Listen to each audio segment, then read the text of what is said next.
And I started to pray that God would stop the vehicles that were headed toward my vehicle and that I would not be hit. And then, I eventually went into the ditch. And it's funny because that's the kind of prayer that I probably ordinarily would have offered up before I started to consider an uncontrolling God.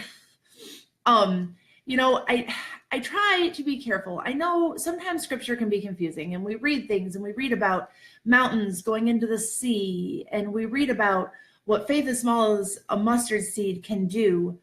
But to this point in my life, I have never seen those kinds of things actually happening in nature.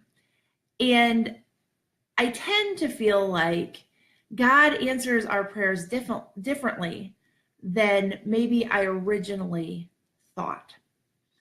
So, how do we help others who are stuck in this habit of maybe praying different things when in crisis, maybe praying only when in crisis, maybe turning their back on God altogether when in crisis because they feel like that's God's fault, and only praying when things are good?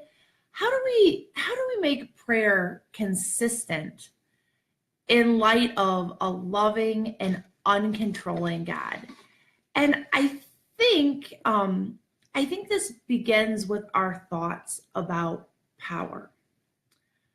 So I actually do want to read a short excerpt from my essay entitled "Now What," which is included in the book Uncontrolling Love. And this part is about prayer, and it reads, "Does prayer matter? This question was of great concern to me when I began to explore this theology.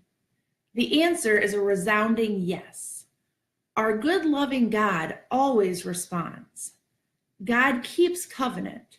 God participates in our lives on a regular basis when invited to do so."